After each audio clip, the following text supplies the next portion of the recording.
Welcome to the Managing People podcast, a place for people with curious minds.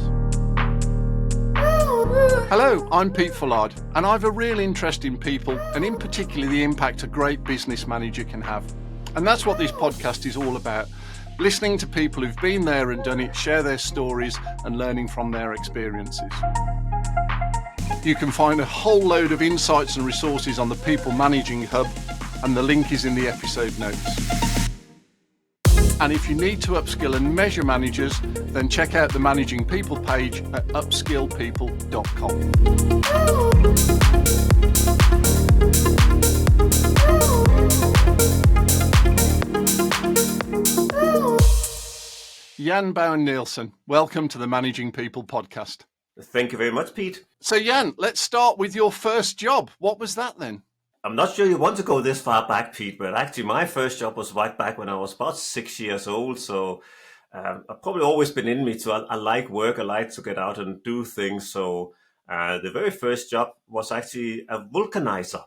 I don't know if you know what a vulcanizer is. Do enlighten me. I'm guessing it's something to do with rubber, but that's only a guess. You are actually right. So it's actually back in those days. So we not, of course, talk about the 70s.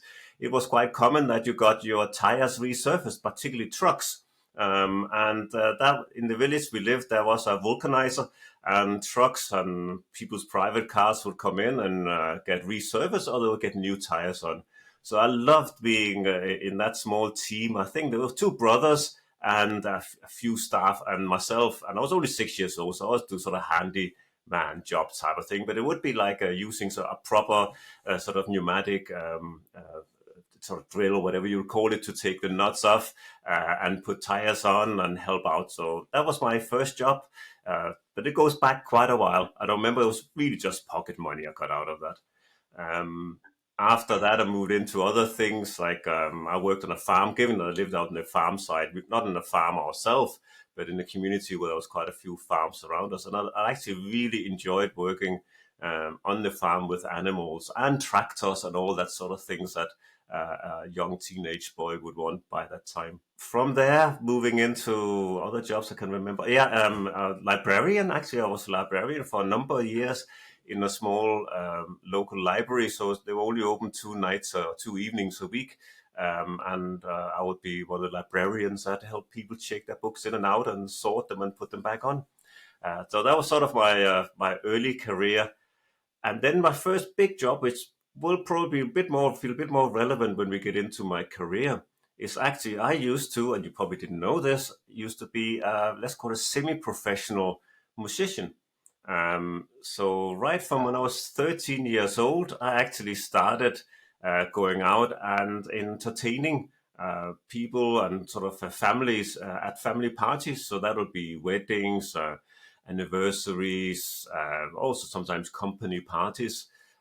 And in Denmark, and people may have noticed my accent, there was certainly a big tradition back then, more so than there is now, certainly, that you would have a musician there. So I would play the keyboards, and God forbid, I was actually singing as well. My job was basically, if you had from 80 to 100 people at a party somewhere, I would turn up, and my job was to sort of entertain them from they arrived at the party venue with music, so just background music as we were eating and then dancing, but also during the dinner there will be sing-along songs. There's a very sort of big Danish tradition around that. So it's very much about sort of almost an all-round entertainer that just happened to do that with music as the background noise, so to speak, and singing. But it was a lot about getting people having a great day. So I did that from when I was 13 years old right up until I finished university. So it sort of brought me through university and paid my bills and everything. So I was lucky enough to leave finishing universities with no sort of big debt because I was able to pay my way. I'm starting to see why you're such a good keynote speaker. It's interesting because actually I've recognized that that's probably why I enjoy to be up on the stage. I actually like one thing being center of attention.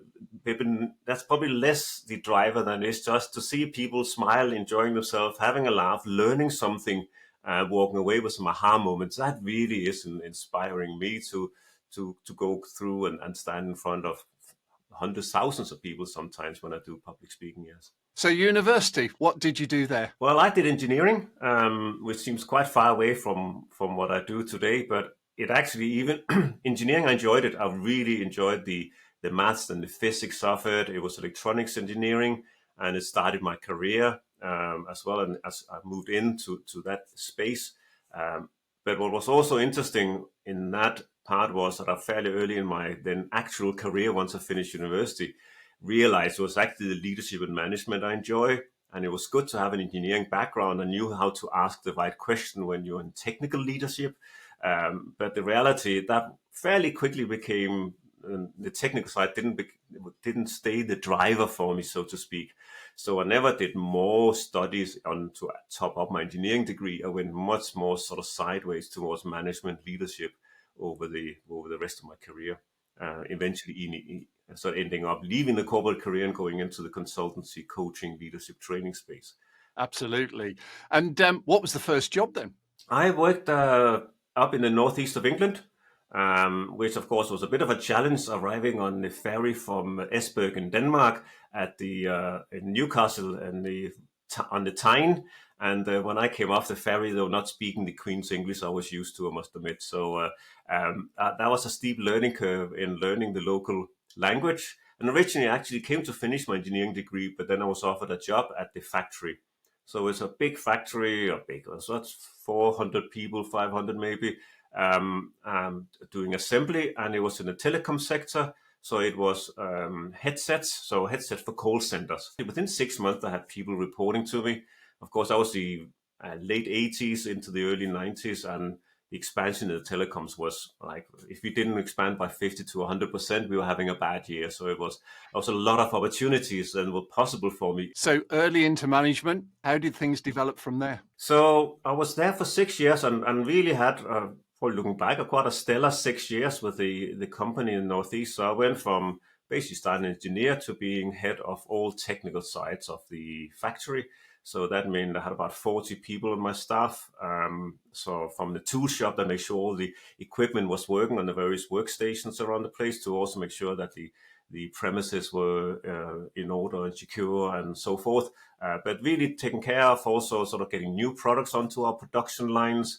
And also when we look to expand to other parts of the world, I was involved in that, although I wasn't leading on doing that. That'll be elsewhere in the company. Company was, I should say, also a subsidiary of a big Danish group.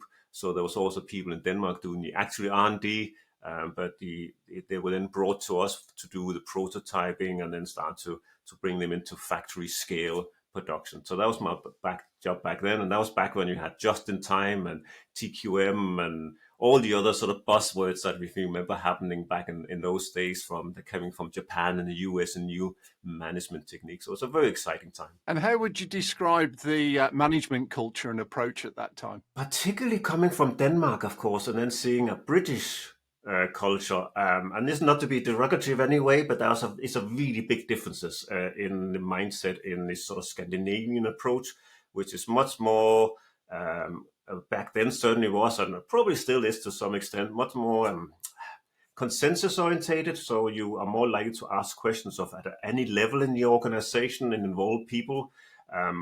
Much less hierarchy in Denmark than there is in the British, or was that back then, certainly in the British culture and business culture. So suddenly coming to the UK, and there was a really big sort of clear hierarchical where you were junior manager, middle manager, senior, if you were director. It makes a big difference in how you even spoke to people and whether you would even speak to them, because they were very sort of high up in the hierarchy, and therefore you'll be a bit careful what you said. I came from a culture of you talk to the managing director the same way you would do to somebody on the front line on the shop floor. So that was a big culture change to recognize that, and I think that actually gave me an advantage, because I was fairly quickly recognized by the management in the factory that I was good at the change side of things. So I was good at when we were doing changes of layout or new products coming in or new techniques we were introducing, that I was good at having conversations with the team, making them feel that they were listened to and brought on board to try and do things differently. So I think that gave me a bit of an advantage around how to deal with change and introduce change into environments like that. And what were some of the greatest challenges you had when you were in those roles? We had no people training prior to that. Being an engineer, engineering studies is all about the logic and solving problems and fixing stuff. When you suddenly have to deal with people that you have very little tools given to you, you sort of look at what others are doing, and most of them are fumbling around as well, aren't they? Because even those days, there wasn't that much around people leadership. So I would say that one of the challenges was probably to have sort of high quality conversations. I think naturally, as I said a bit, that sort of Danish, you just have a natural conversation.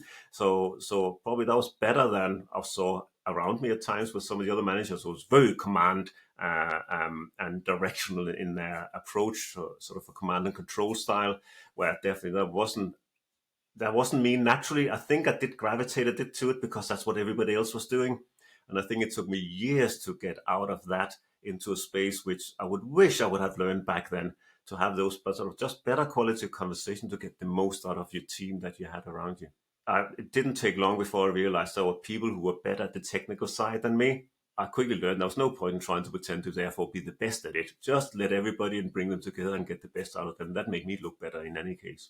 That's very good advice for anyone, I think. So where did the career go next? So then I was lucky to be offered a job in Denmark to actually work in the R&D company size in the head office, where we did basically the R&D and development of new products.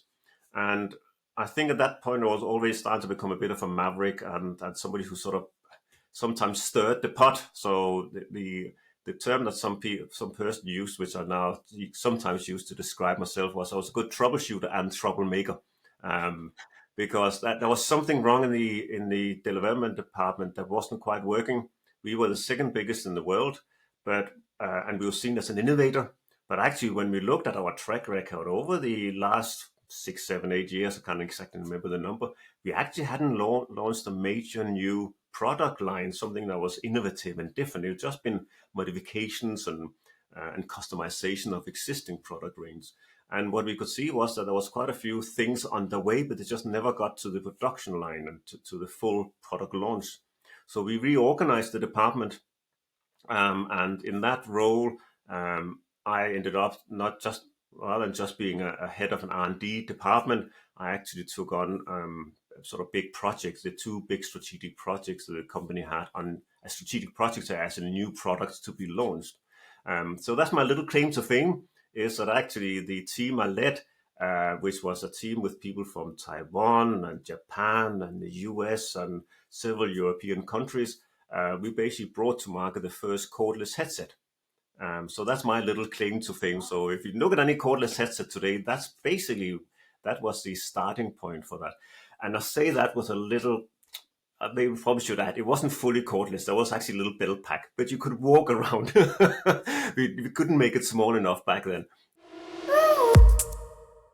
As part of the change program, I actually fell into the trap of, together with the director for that whole area, to keep it really secret what we were trying to change in the R&D from a functional, as like a disciplines like electronics, mechanical, acoustics departments. Those were 3 very separate departments. We were now going to fold them into being project teams that crossed these sort of functional disciplines. But it became where I literally remember it. I had an office back then that you had offices, not open plan. And I remember rolling the curtains down and closing the door and saying it was not available, and did that for weeks while we planned how this new function should do. And we put it together so we can go and present it to the board and get the board acceptance to go in this new direction. And when I think back at that time, it was horrific because everybody knew something was going on, and would have felt horrific that clearly we were discussing in secret things that would really make big changes instead of bringing people along the journey, which would definitely be what I would advocate any day today when I'm helping teams look at changing how things function. Get people involved in it. That brings you so much further, so much quicker, rather than have to go and sell them and convince them. And every time there's something that isn't working, it's that one person, me back then, that had to solve it, rather than if I had the whole team part of, we need to change this. We need to find a new way of doing this so we can start to launch product at a much higher frequency, what ideas have you got? That would have been a much, much better approach. So yeah, that was a major faux pas, but a good learning experience on how not to do it. Let me put it that way. Very true. And tell me more about collaborating and managing lots of people across the world in different cultures. There was a lot about understanding. They came from with different perspectives. And this was back in the 90s, early 90s. So it was not like we had much experience. We were not as global as we people are today. So it was a lot about, in some ways, probably fumbling a little bit. You just try to get by, get the best out of people. But I wouldn't say I did it in a particularly people-oriented way. I did it, I think, in a relatively engineering and the technical way, as in this is what we need delivered. We had big project tools and project management tools, and we would sort of update on where are we with all these things. And then it was about trying to get people to deliver on time, push them hard when they were struggling, but also be, I think, my natural style, fairly supportive, as in if things are not working out, what can we do to fix it? But I do remember a lot of tension being between the Americans, where the product was going to be launched as the first market, and all the others who just had different time perspectives. So remember the Japanese and Taiwan, that we were always pushing them to do things a lot quicker than they wanted to commit to. And the Americans were never happy, even with the updates we came with and saying, oh, we can do it now. We're thinking in 2 months instead of 5 that the first said. 2 months, that's way too long. We need it in 2 weeks. And it's like, that's impossible. So we had these sort of conflicts just from different perspective. So great learning experience, I would say. But if I look back at the tools that I had again, and there's probably a little bit of a theme at times when I talk also in the public speaking, that one thing when I look back on my career would be to start to get a much better tool set around managing people, managing projects much early in my career. That would have been hugely helpful when I look back. And so looking back at those early years, what piece of advice would you go back and give to your young self? Good question, because I sort of want to say what maybe people around me should also have done, which is to give us a better tool set. Rather than relying on almost a sort of old-fashioned approach to see how the rest of the managers are doing it, senior managers in particular, and then they will probably sort of figure it out. And then you will fumble a little bit, and then HR had to come and sort you out, type of thing, or sort the pickle out you in. If I look back now, and what I will certainly give advice on any who starts an early career or senior managers who have teams, is give them tools around managing people. I did engineering. I've done an MBA. I did some courses in the corporate world, but even the MBA course, it was HR we learned about. And that in itself tells you about what this was about. It was about how do you get the most out of the human resource and organize them and organizing structures and stuff. It wasn't how do you have a quality conversation so your team members feel that you are listening to them, you understand them, you value them, and you get the best out of them. That type of quality conversation we don't get nearly enough early in our career. It's going to make your team like you more. You're going to get more out of them. You're going to be more successful as a manager. As Goldman says, emotional intelligence is such a big factor for the success of anybody in the business world and outside for that matter. Absolutely. So in your career, where next? So I moved from the telecom sector to the engineering, actually a company called Rockwell. So it was a building installation. So it's now the building industry. And I got a great job, which was business development manager. But it was an interesting one because there were some technical aspects, because we were a subsidiary in this big group, and we were in an arm for Rockwell that was where they tried to use the products, the bats that you normally put in the walls to insulate the housing. They tried to use that in other industries, such as sound insulation under train tracks, or as sound insulation up on boards and in ceilings. But in the company I was part of, it was to use them in horticulture. So in very big industrial greenhouses, you use them as a substrate where you can then really precisely control the amount of water, nutrients, and air that the roots get. So that was the industry I came in. So you can now imagine I had no technical expertise in this. This is horticulturalist. My job was to then help basically create new companies for the big Rockwell group. And that was what was really good for my career on helping sort of small, medium businesses as well. So now I had a background working with really large corporates and also working on literally creating new businesses from scratch. And a successful output from us would be that we can go to the board and saying, we have now been investigated for a number of years to try and go into this market. This is our experiences. This is what we're selling. We think this is a viable business that can have scale. And if that was approved, then we would set up a new limited company, put a management team in, send them on the way. And that is really great for learning. How do you start companies up? How do you evaluate products? How do you start to generate sales? How do you build up a sales team? Because that was my role. So fantastic years of learning. And that company then sent me off to the US following that to be VP Sales and Marketing for the US divisions. I did that for a year. So it was a very sort of a big change transformation we're looking at potentially, because you're working through a big distributor over there. And I was given the task to go and reevaluate, is that the right approach to such a big market? It was now, I think more than a third, maybe half of the total market in the world was now in these phenomenally sized industrial greenhouses producing tomatoes in a scale we just don't see in Europe. So they could have like 10,000 people working on these sites across several sites. One of the biggest of our customers had 14 different sites across the US with thousands of people in these. So these was major operations. The end result was actually we bought so we did an acquisition of the distributor, and I was put in then to become the CEO of that business, which was a really quick career progression, as you can imagine. I was only 30 by that time. In terms of different management skills you needed to bring as you rapidly rose to that top position, how did things evolve and how did you change as a manager? What was a really interesting shift in my career was from also that telecoms company, which when I look back, because it was expanding so rapidly, there was a bit of a laissez-faire around underperformance. So there will always be place somewhere for somebody who wasn't performing that well. There wasn't a real consequence around, you need to step up, otherwise you're out type of thing.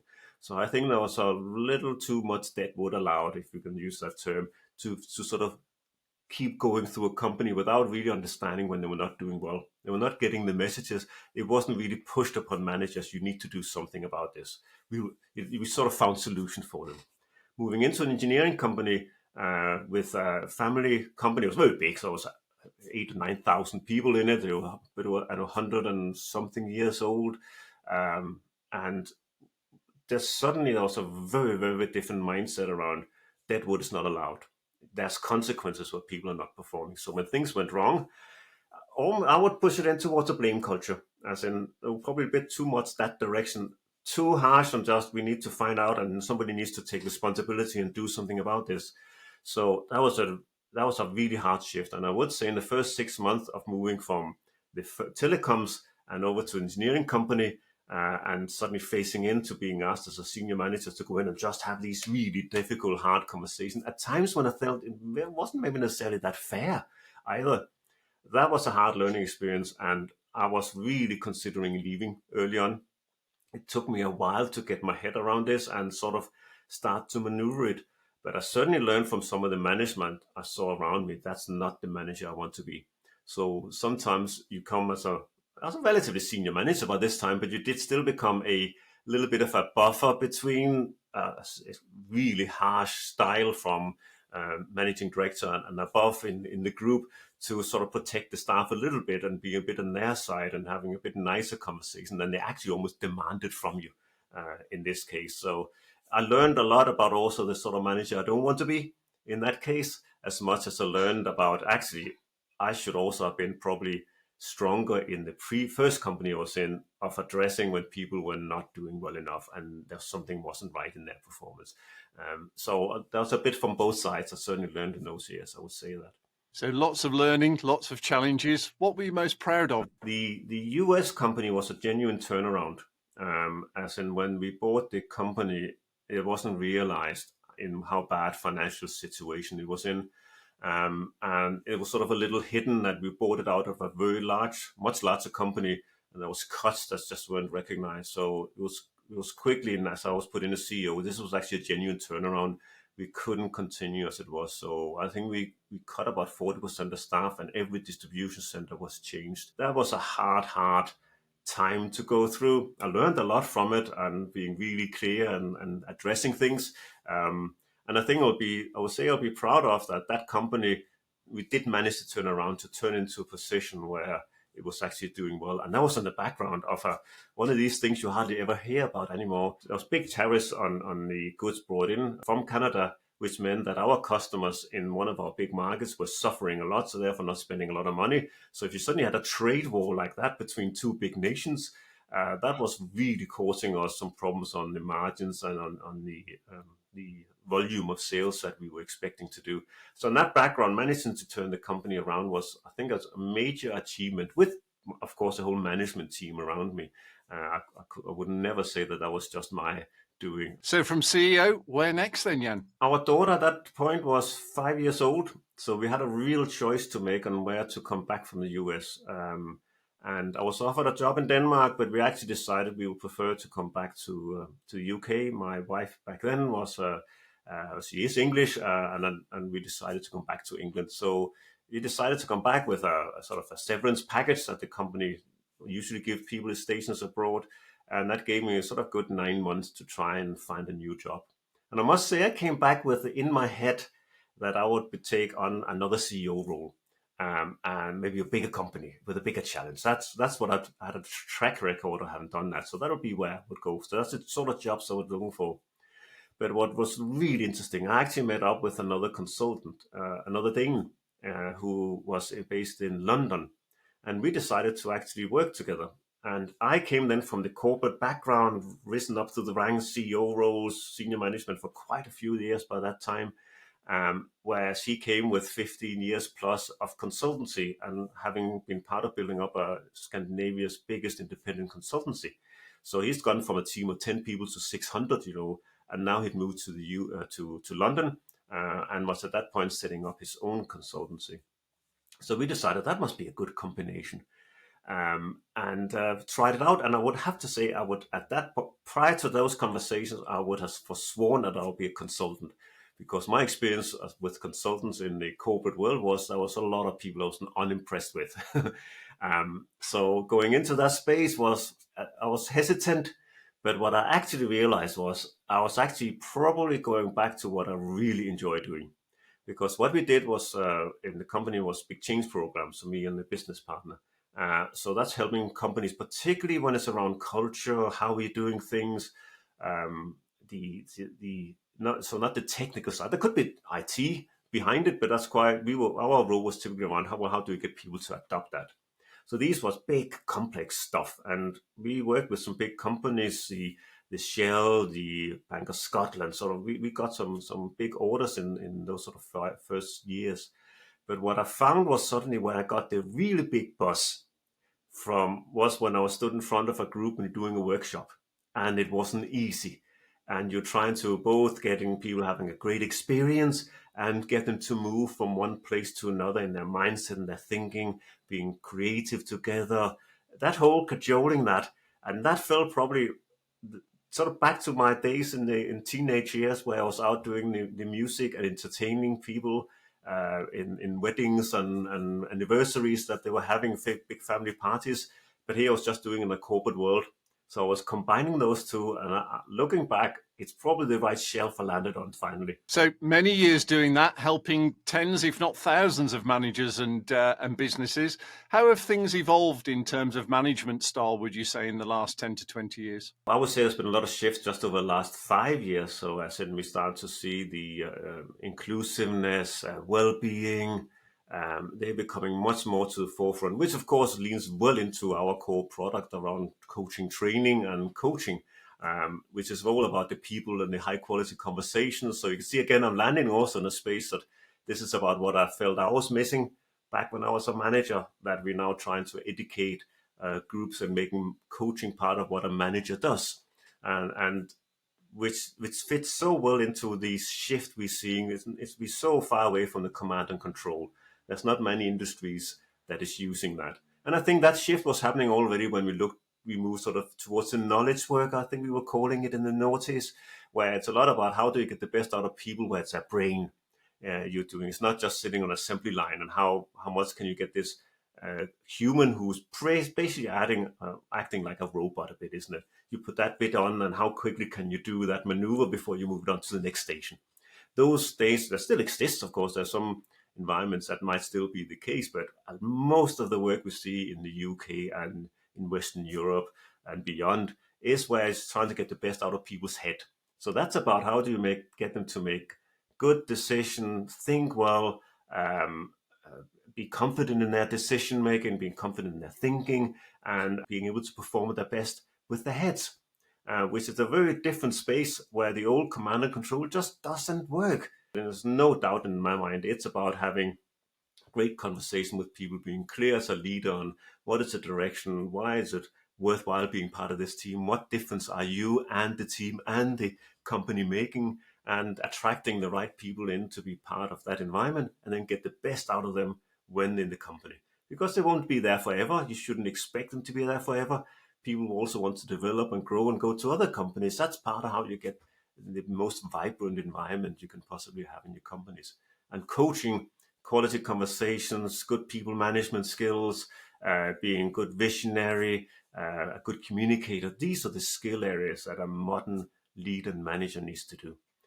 So one of the things that I think that's still left to sort out is that most managers, in my experience, and I see that across all industries, tends to be who was the best technically in their field. The companies are not good enough at promoting the team member or bringing people in who will be good leaders. They seem to think that if you are good at doing that technical side of the work, whatever technical aspects or solution-orientated of solving problems that you have, the best one at doing that becomes the best manager. That's actually not that likely. So there's something about who do we promote, and if you promote them, whether or not they what background they come from, make sure they have the people leadership skills, because now you're asking them to get the best out of the team, not just to be even better at solving problems and solving it their way. How do they get the best out of the team they have? That's the skill set we need to give to leaders and managers today, and that's right up through the hierarchy in the organizations. Yes, at every level. A beautiful summary, Jan. Thank you very much. You've amassed so much knowledge, and I know you're very well read. Where are your places that you would send people to go to find out more knowledge? What books would you recommend? Who are your gurus? Tell me your recommendations. Well, yes, I'm a prolific reader, so I actually enjoy the studying. And also because, of course, as a leadership trainer, I would say particularly coaching trainer, but sometimes there's leadership aspects around that we incorporate into coaching training, depending on where the organization wants to go. So I'm really keen on understanding what's going on. So neuroscience is definitely a space that I'm finding really interesting as we're learning more and more about what's actually going on when we're having these conversations, and learning more about people and how they respond, how they make decisions. All of that is really interesting work. And a lot of it is very new, so you have to search carefully and sometimes read several books and start to gel. What can I use that I can actually also easily explain to a leader that hasn't got the time to go into that depth, but I want to make it simple, clear enough that on the day, in the minute where that thing happened with the person they're talking to, that they have the presence of mind and the clarity, the simplicity of the message, that they can bring that to the fore and apply it at that moment. That's sort of I think the trick of taking all that learning and distill it into something that then will be relevant in a coaching conversation or in a leadership to team member conversation. So where do I go? Well, I will go to some of the gurus of coaching. The David Clutterbuck, he's got a great website with lots and lots of resources. I certainly go to the McKinsey and Harvard Business Review, McKinsey Quarterly and Harvard Business Reviews for lots of new thinking around leadership and management. They're definitely worthwhile reading. If I think back on books that sort of made a difference and I use very regularly, one of them is the 7 Habits of Highly Effective People. That is an interesting book because when we're doing coaching, I would say in 80% of cases when we work with senior managers, we come into the space of time management, or more precisely, it's around prioritization of their time, being effective as a manager, because they only got so many hours in the day. The world is very complex. They often got enormous span and complexity and vulnerability and all sorts of things happening. How to help them actually focus their attention on what really matters and not get drawn into habitual behavior that is just draining them and getting them involved in stuff that is way below their pay grade. So I think that's a book with lots of good tools that you do have to apply correctly in mind. So too often people skim read this and think they understood how it works and then don't get the full impact. So that's one of the books. What else can I think of?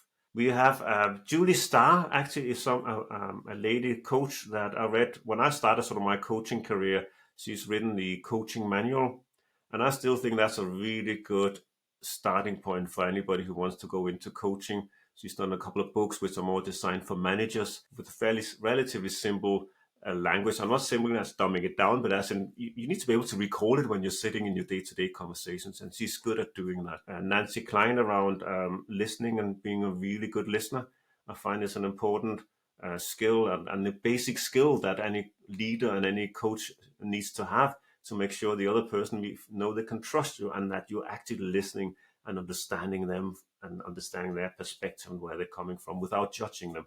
And that takes a real skill set. So that's some of the core books that I would suggest.